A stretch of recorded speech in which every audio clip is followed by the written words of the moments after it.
I'm reading from HistoryNet.com. OK Corral, a gunfight shrouded in mystery. Originally published by Wild West Magazine. Published online August 14, 2006.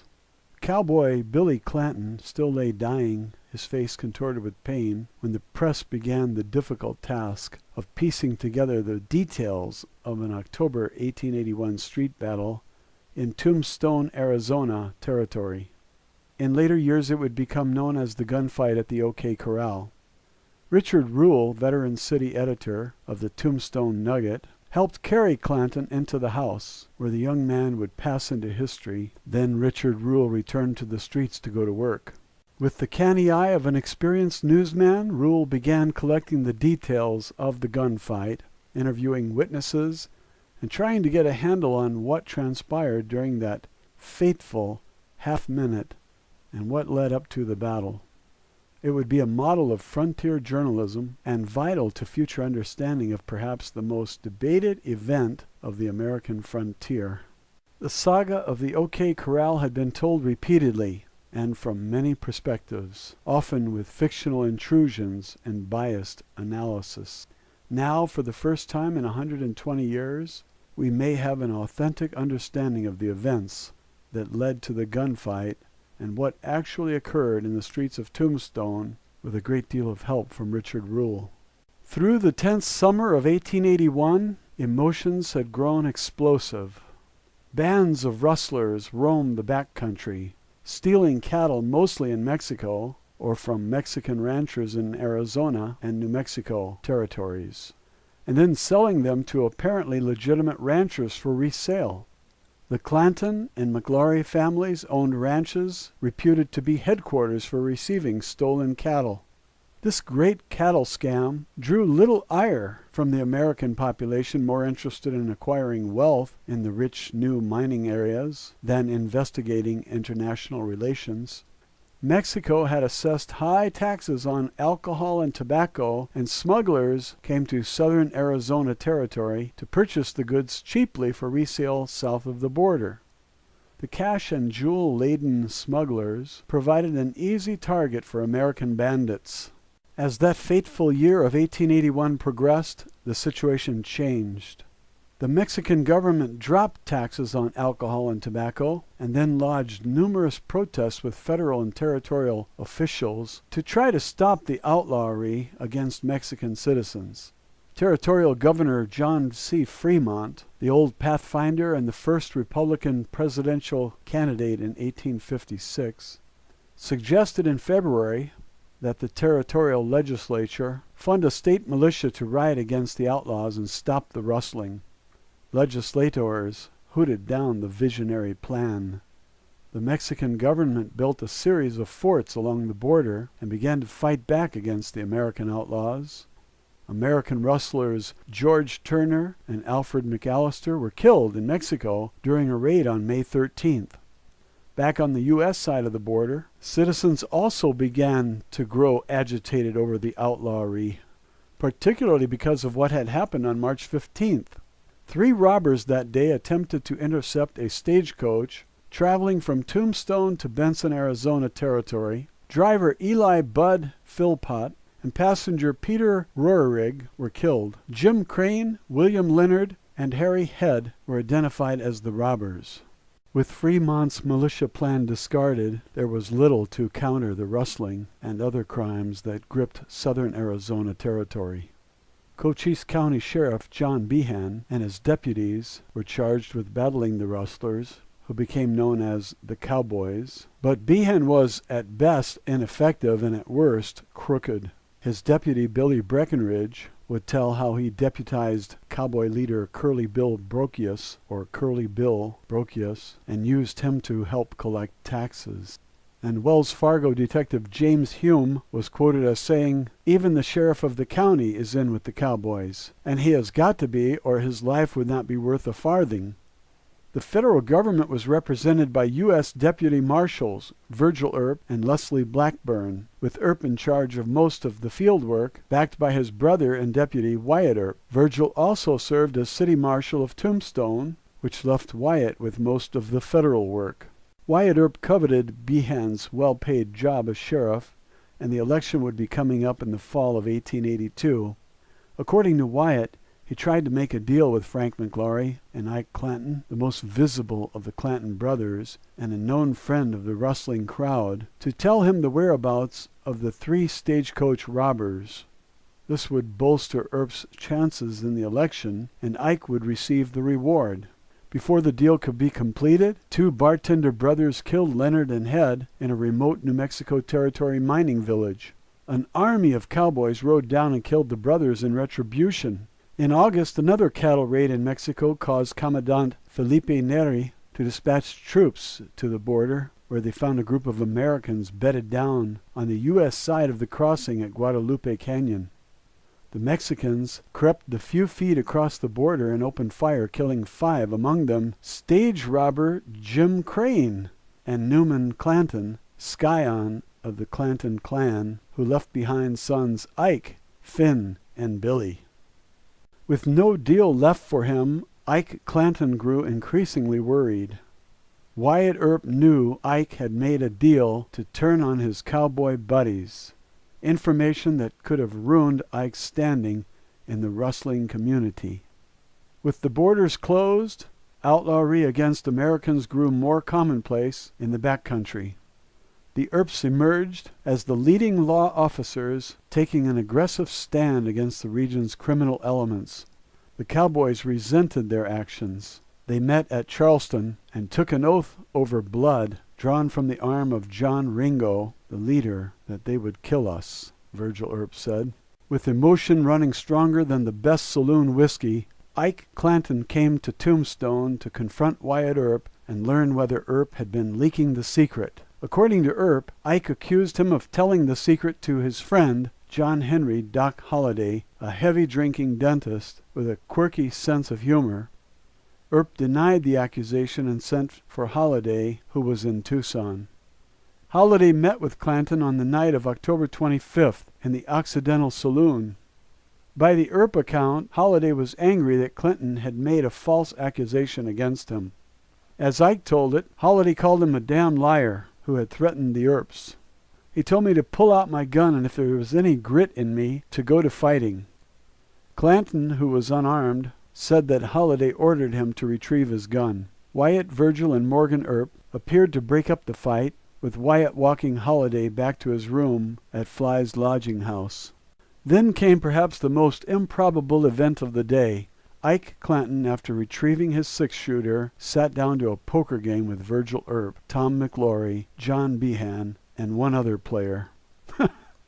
It would be like Ike Eisenhower pitching pennies with Adolf Hitler before the Battle of the Bulge. The game broke up around 7 a.m., with Ike Clanton requesting that Virgil deliver a message to Holliday.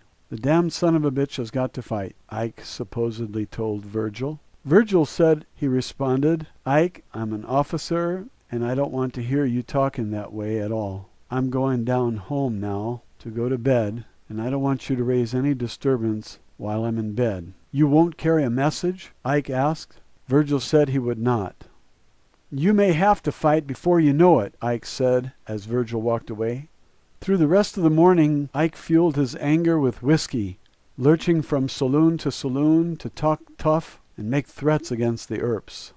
He said that as soon as the Earps and Doc Holliday showed themselves on the street, the ball would open, and that they would have to fight, said Ned Boyle, bartender at the Oriental Saloon, who went to awaken Wyatt and tell him of the threat. Deputy Marshal Andy Brunk also heard of the threats and woke Virgil. Injudiciously, both Wyatt and Virgil went back to sleep and ignored Ike's ire. About noon on the 26th, Virgil and Morgan Earp spotted Ike carrying a 6-shooter and a rifle.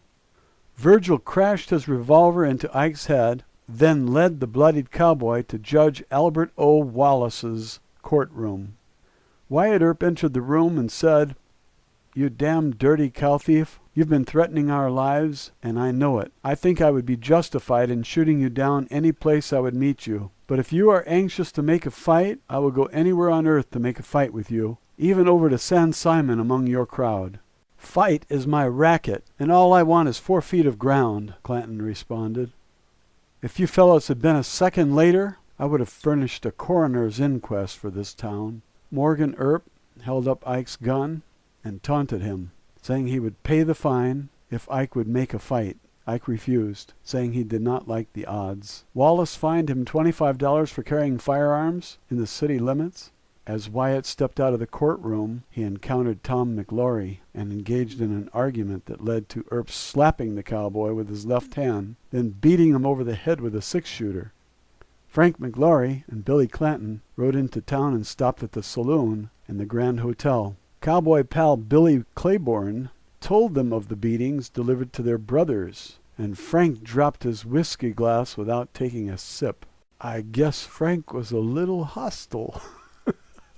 As the afternoon continued, the town grew more and more agitated, buzzing with trepidation that a conflict was brewing. The Earps congregated at the corner of 4th and Allen in front of Hafford's Corner Saloon, and watched as Ike and Billy Clanton, along with Frank McLaury, entered Spangenberg's gun shop. Frank and Billy purchased ammunition, but the proprietor refused to sell a gun to Ike. The Clantons and McLaurys left the gun shop and split up. The McLaurys went off to make collections for cattle they had sold, while Claiborne and Billy Clanton went to retrieve Billy's horse. They would meet up again a few minutes later at the OK Corral, where witnesses would overhear them making threats against the Earps. Back at Hafford's, townsmen came to the Earps, offering assistance and telling of the cowboy threats. City Marshal Virgil Earp said he asked Sheriff Behan to assist him in disarming the cowboys. Instead, Behan offered to go down and talk to the Clantons and McLaurys to see if he could peacefully disarm them by himself. After Virgil had waited nearly 20 minutes for Behan to make his talk, local businessman John Funk came to tell the marshal of the cowboys' actions. Virgil said he would not interfere if they were getting their horses and leaving town, but if they were armed and walking the streets, he would have to arrest them. "Why," Funk responded, "they are all down on Fremont Street now." Virgil Earp turned to his two brothers and to Holliday. He handed a short-barreled shotgun to Holliday to conceal under his long gray coat. Holliday then gave his walking stick to the marshal, and the four began the fateful walk that would become part of history. As they strode down Fremont Street, Behan rushed up to them, and according to the Earp brothers said, "For God's sake, don't go down there. You'll get yourself murdered." Virgil replied that he was going to disarm them. What the sheriff said next is uncertain. Behan would say that he told the Earps, "I was there for the purpose of arresting and disarming them." The Earps believed the sheriff said he already disarmed them, and they then, apparently disregarding the warning that they would get murdered, made the mistake of relaxing a little. Wyatt Earp put his six-shooter back in his coat pocket. Virgil shifted his six-shooter off his hip into a more difficult position to draw and held the walking stick in his right hand. When they arrived at the 15-foot vacant lot on Fremont Street, where the cowboys had congregated, the Earps were surprised to see that at least two of the opposition, Frank McLaury and Billy Clanton, still carried revolvers, and rifles were visible on the horses. Virgil raised his walking stick and growled, "Throw up your hands, boys. I intend to disarm you." The shooting began quickly. 2 shots, a pause, then the gunfight burst out on different fronts. Holliday surged forward to stalk Tom Lowry, partially hidden by a horse, then fired a shotgun charge into McLaury's chest. Ike lurched forward to grab Wyatt Earp. Clanton said he heroically tried to push him out of the way. Earp said he told Ike, "The fight has commenced. Get to fighting or get away." Ike, whose mouth had aroused the town and inflamed the Earps, then dashed from the scene. Virgil took a shot through the calf, most likely from Frank Laurie's six-shooter. Billy Clanton took a bullet in the chest, probably from Morgan, then a shot in the right wrist. He switched gun hands, leaned back against the building, and slowly crumpled to the ground as he continued firing. Morgan stumbled and fell, yelling, "I'm hit," as a bullet entered one shoulder blade and passed out through the other. He rose but soon fell again, probably tripping on a mound on Fremont Street where the town was putting in new water pipes. Badly wounded, Frank McLaury tried to use his horse for cover as he lurched into the street. He fired at Morgan, causing his horse to bolt. Unprotected and exhausted, Frank squatted in the street, but when Holiday pursued him, Frank stood and aimed and said, "I've got you now." "Blaze away, you're a daisy if you have," Holiday responded, according to the Nugget. McLaury fired, grazing Holiday's side. "I'm shot right through," Holiday yelled. Frank McLaury staggered farther into the street as Morgan, Earp, and Doc both fired. Morgan's shot crashing into the right side of McLaury's head, Holiday's into the cowboy's chest. McLaury continued to breathe as Holiday ran up and shouted, "The son of a bitch has shot me, and I mean to kill him." But it was too late. The fight had been shot out of Frank McLaury. His brother Tom had made it to the corner of 3rd and Fremont, where he lay dying at the base of a telegraph pole. Frank died in the street. Tom and Billy were carried to a nearby house, where they would survive only minutes. With Morgan and Virgil Earp both wounded and Holiday grazed across the side, Wyatt Earp remained the only participant standing untouched by lead. Behan strode over to Wyatt and said, "I will have to arrest you." A witness recalled Earp's reply, "I won't be arrested. You deceived me, Johnny. You told me they were not armed. I won't be arrested, but I'm here to answer what I have done. I am not going to leave town." And Earp was not arrested, not then at least. Almost immediately, journalist Richard Rule and his rivals at the Epitaph began scurrying to collect the news. Both stories were dramatic, colorful, tinged with blood. In the style of the day, they did not present many direct quotes, instead making journalists' assessments of the material. By the Epitaph report, the battle began when 2 cowboys pulled their guns and fired the first 2 shots. The Nugget had it different, saying Frank McLaury made a motion for his gun, which prompted Wyatt Earp to quickly draw and shoot McLaury. Both stories had a belief that the law officers had been in the right. Within 48 hours, the situation would change dramatically. As the coroner's inquest began, well-liked Sheriff Behan, along with Ike Clanton, Claiborne, and several cowboy friends, testified to a much different beginning to the gunfight. They would report that the Earp party fired the first several shots of the conflict. Clanton filed murder charges against the Earps, and a month-long preliminary hearing began, at which both sides would air their versions of the events. By the Earp version, it was self-defense. By the cowboy account, it was murder. Behan would serve as the most significant witness for the prosecution, which tried to have the Earps bound over for a murder trial. Key witnesses at the hearing in advancing the cowboy version were Wesley Fuller, Billy Allen, Ike Clanton, and Billy Claiborne, who was under a murder indictment himself for an unrelated incident. They laid out a dramatic story of how, at Virgil's command, the 2 Clantons and Frank McLaury thrust their arms in the air to comply, while Tom McLaury threw open his vest to show he was unarmed. Immediately, someone from the Earp party screamed, "You sons of bitches have been looking for a fight, and now you can have one." Barely had those words sounded when 2 shots were fired. The first from Doc Holliday's nickel-plated revolver, and the other from a member of the Earp party, probably Morgan. After a pause, the Earps got off several shots before Frank McLaury and Billy Clanton could pull out their 6-shooters and return fire. Tom McLaury was never armed and never fired. This image of men shot down in the act of surrendering would shock the community as reports appeared in the local press. Wyatt and Virgil Earp would present a much different story. Wyatt would say the fight began after Virgil's call to disarm. Quote, "Billy Clanton and Frank McLaury laid their hands on their 6-shooters. Virgil said, 'Hold, I don't mean that. I have come to disarm you.' They," Billy Clanton and Frank McLaury, "commenced to draw their pistols. At that moment, Tom McLaury threw his hand to his right hip and jumped behind a horse.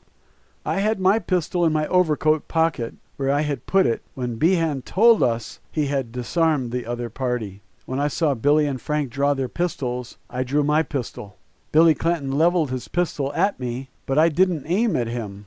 I knew that Frank McLaury had the reputation of being a good shot and a dangerous man. I aimed at Frank McLaury. The first 2 shots which were fired by Billy Clanton and myself. He shot at me. I shot at Frank McLaury. I do not know which shot was first. We fired almost together. Neither Wyatt nor Virgil Earp mentioned the statement about the SOBs looking for a fight and getting one. But you kind of expect that it was there. Another thing, why would you go to disarm someone if someone told you they're already disarmed? By the Earp version, the fight began in self-defense when the Cowboys, armed in violation of the law, made an aggressive move in defiance of the legal order. The Earp version closely reflected the Nuggets' report of the gunfight, while the Cowboy story was in stark contrast to the immediate reporting after the event. When the preliminary hearing ended on December 1st, Justice Wells Spicer ruled the case not to be bound over for trial. This was a decision without exoneration, as most of the key questions were left undetermined. Spicer ruled that there was not enough evidence to assure a likelihood of conviction. The Cochise County grand jury would later reopen the issue and concur with Spicer. The debate has raged on for 120 years as to who fired first. This is 2012. It's 131 years. The quest for a true understanding of the events has been confused by a series of later writers advancing inaccurate or simply false information from supposed secret sources. Stuart Lake, in his classic Wyatt Earp, Frontier Marshal, stated flatly that the Cowboys drew and fired on the Earps, which is contradictory to the Earps' own version in the Spicer hearing. Frank Waters, in The Earp Brothers of Tombstone, quoted alleged eyewitnesses who were never called to testify in saying the Earps fired first at surrendering Cowboys. It has since been discovered that Waters tampered with material in the book, diminishing its credibility. Now, you, the listener, have heard enough of this to know what kind of tensions there were. Do you think it's likely that the Cowboys were in a position to surrender? Did they seem like the kind of guys who were going to back down after buying ammunition? The Earps went down there to fight. They didn't care if they were armed or disarmed because the sheriff already told them they were disarmed, and they went down there anyway. They went down there to murder them. And when they saw the guns, that's all they needed. I believe both sides knew there was going to be a gunfight, and they both went for their guns as soon as they possibly could because it was a life and death situation. The tensions were high not just for a day or two, but for months. Billy Clanton was caught riding a stolen horse that belonged to Wyatt Earp. It was his prize horse. Sheriff Behan was angry at Wyatt Earp because Wyatt took his girl, Josie Marcus. He married her. She was living with Sheriff Behan. She dumped him and went with Wyatt. Sheriff Behan was corrupt. He was in thick with the Cowboys. And in this lawless town in Arizona territory, you can be sure that the Earps had their finger in some illegal things too. Wyatt Earp was arrested for pimping, and he had to pay a $20 fine. There was prostitution all over that town, and a whole section devoted to it. I doubt that the Earps were involved in cattle rustling, stagecoach robbing, but I think that Wyatt was involved in prostitution because he had experience at it. Now there's one more piece of evidence which should be brought forward. Doc Holliday had a girlfriend, Big Nose Kate, and she would get drunk and get belligerent. And one day he had enough and he threw her out. So she told Behan that Doc Holliday had robbed a stagecoach. So Behan tried to push it, tried to press charges, tried to get him arrested and charged with that crime. But Doc Holliday had many people who said he wasn't there, he was with us, and so there were never any charges. he was released. The judge seems like he made a fair decision on this. Very sound reasoning. In situations like this, you cannot trust either side. They're both going to tell the version that makes them look like angels, and point all the finger at the other side. I'm going to read the coroner's report, because in those days the coroner went around and asked all the townspeople, what did you see? Because the coroner had to write down cause of death and what happened. And that was very interesting when I read it. Okay, now let's get on with the next section. The issue seemed resolved in 1976 when Glenn G. Boyer's I Married Wyatt Earp appeared, asserting that Josephine Earp, Wyatt's third wife, had secret information that Doc Holliday had actually fired the first shot and that Earp lied in the Spicer hearing to cover for his friend. However, Boyer has since admitted that this book is not actually Mrs. Earp's memoir, but rather a creative exercise. Boyer further confused the issue with his 1993 Wyatt Earp's Tombstone Vendetta, in which he now claimed Holliday told a confidant that Earp himself fired the first two shots so quickly they sounded as one. 4 years later, Boyer acknowledged that this was also novelistic, a lie. The fictional and fantastic later writings must be discarded in order to gain an understanding of what actually occurred on that dusty street on October 26, 1881. By returning to the original sources, we can finally gain a grasp of what started the gunfight that refuses to die. I don't think we're looking for the causes of the gunfight. We already know the months of history. Lawmen come to town and start putting an end to a lucrative business. Imagine that police came to town and tried to bust up a drug gang that was making $20,000 a day. You think that those drug dealers would want to kill the cops? Of course, and that's what we have here. Cattle rustlers. One of them dies with $3,000 in his pocket when a lot in Tombstone costs $5. A building lot costs $5, and he's got $3,000 in his pocket. Someone comes to town and wants to put an end to that. What would you do? You would do what any gangster would do. You'd protect your racket by fighting back. They wanted all of the Earps dead. There's no question about what caused the gunfight. Ego, testosterone. Both these guys saying, I'm not backing down to anybody. Wyatt Earp stands over 6 feet tall, and little Ike Clanton is 5'4". And Doc Holliday wants to whip his ass because Ike is scared to death that Holliday's going to talk. Now, Ike wanted the Earps dead. That was the only way to put an end to the rumor mill that might get Ike killed by his own gangsters, Cowboys. So the motivations here are pretty clear. You've got the law and order group, which are not perfect, not completely law-abiding, I would imagine. But Behan was far more corrupt. And the judge liked the Earps. I think the judge could have found plenty wrong with the Earps going down there to disarm them when they were already disarmed. The Earps' own testimony was that they were already disarmed. They were told that by Sheriff Behan. So if Sheriff Behan told them they were disarmed, why did they go down to disarm them? They went down to murder them. They went down for testosterone reasons. They went down because they were not going to back down after these guys were going all over town mouthing off about going to take care of the Earps and kill them and so on. They went down there for a fight. They went down there ready for a fight, and Doc Holliday probably fired the first shot. I think when I read the coroner's report that several people said that Doc Holliday fired the first shot. I don't think Earp had any duty to volunteer that. He was lying too. Everybody lies in a situation like that in order to make themselves look like angels. Doc Holliday was known as a trigger-happy alcoholic dentist.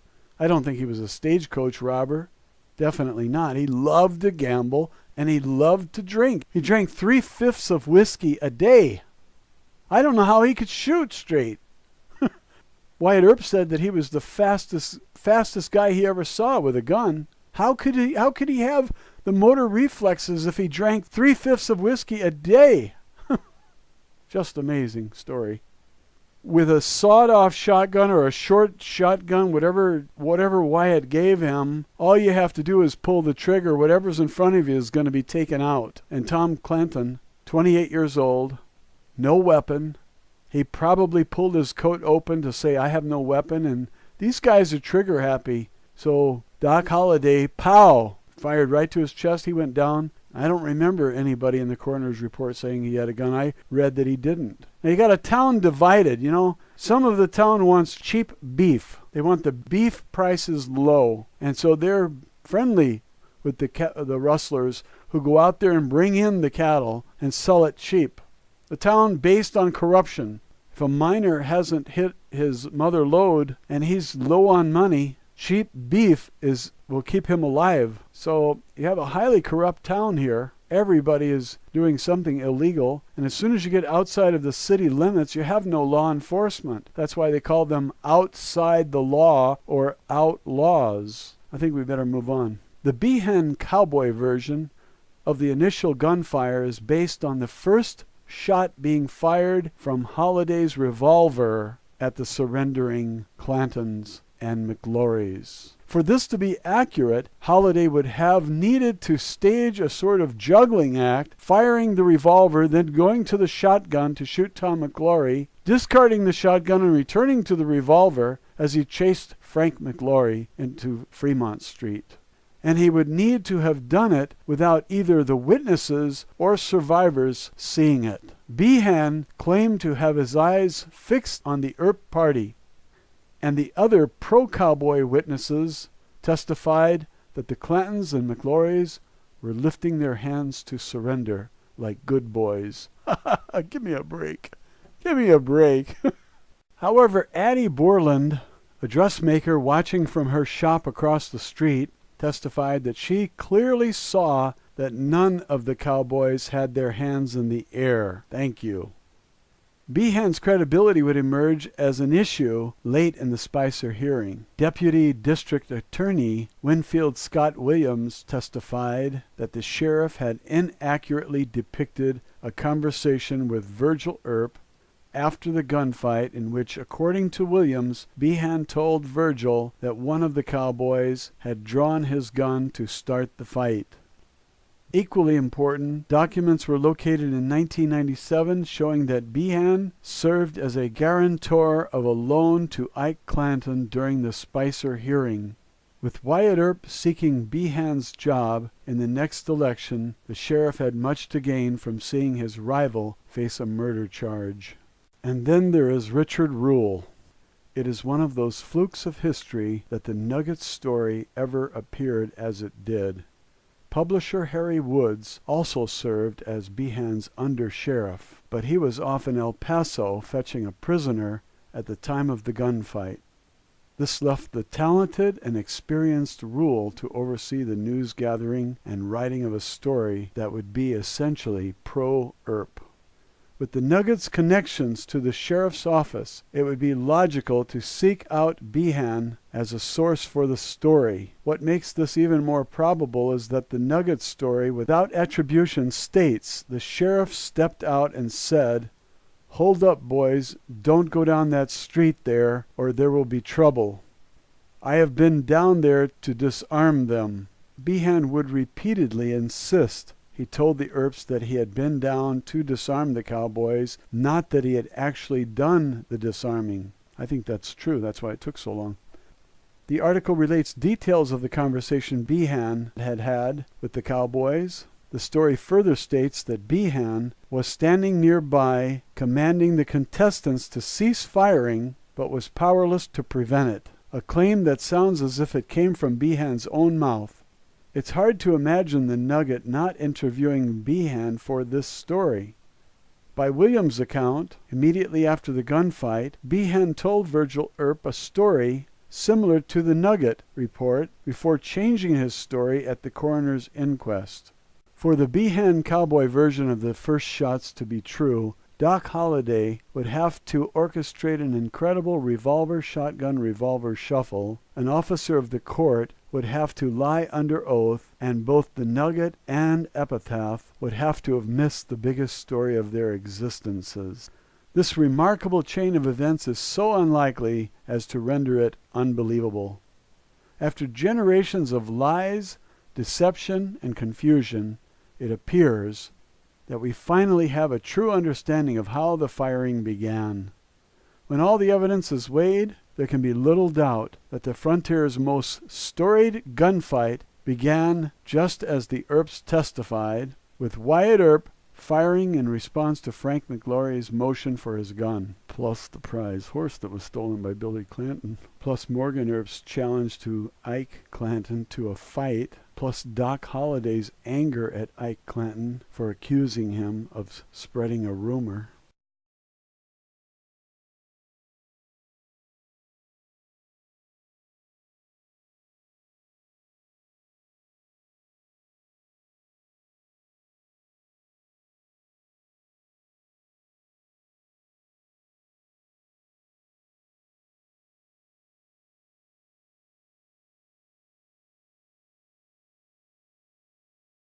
I'm reading from HistoryNet.com.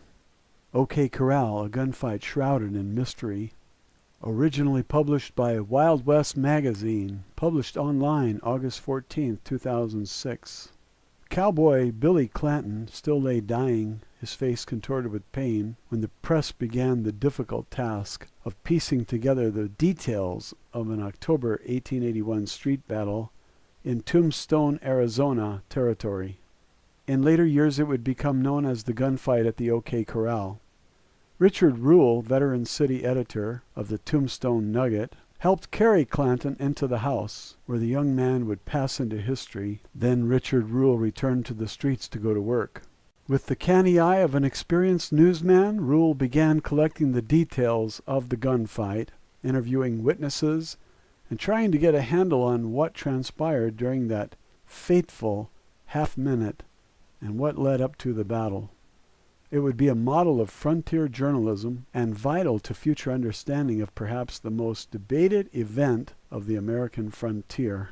The saga of the OK Corral had been told repeatedly and from many perspectives, often with fictional intrusions and biased analysis. Now, for the first time in 120 years, we may have an authentic understanding of the events that led to the gunfight and what actually occurred in the streets of Tombstone, with a great deal of help from Richard Rule. Through the tense summer of 1881, emotions had grown explosive. Bands of rustlers roamed the backcountry, stealing cattle mostly in Mexico or from Mexican ranchers in Arizona and New Mexico territories, and then selling them to apparently legitimate ranchers for resale. The Clanton and McLaury families owned ranches reputed to be headquarters for receiving stolen cattle.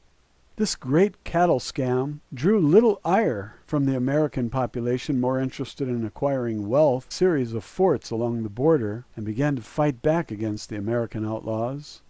American rustlers George Turner and Alfred McAllister were killed in Mexico during a raid on May 13th.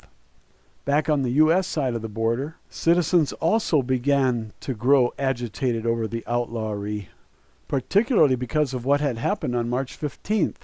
3 robbers that day attempted to intercept a stagecoach traveling from Tombstone to Benson, Arizona territory. Driver Eli Bud Philpott and passenger Peter Roerig were killed. Jim Crane, William Leonard, and Harry Head were identified as the robbers.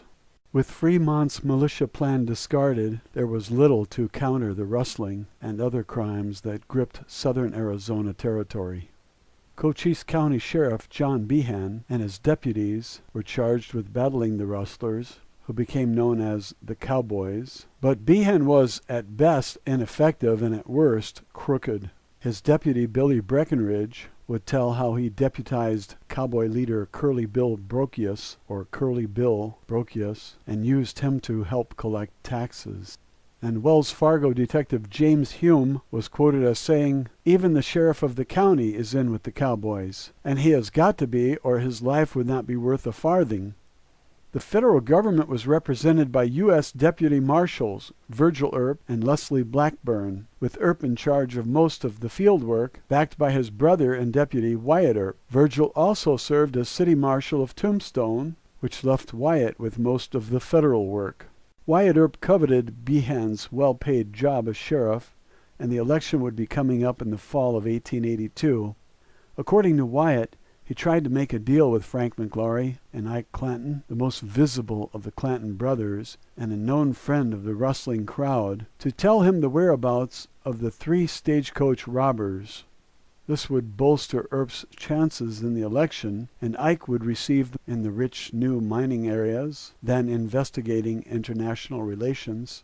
Mexico had assessed high taxes on alcohol and tobacco, and smugglers came to southern Arizona territory to purchase the goods cheaply for resale south of the border.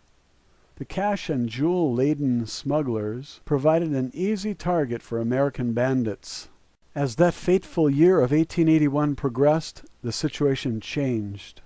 The Mexican government dropped taxes on alcohol and tobacco, and then lodged numerous protests with federal and territorial officials to try to stop the outlawry against Mexican citizens. Territorial Governor John C. Fremont, the old Pathfinder and the first Republican presidential candidate in 1856, suggested in February that the territorial legislature fund a state militia to riot against the outlaws and stop the rustling. Legislators hooted down the visionary plan. The Mexican government built a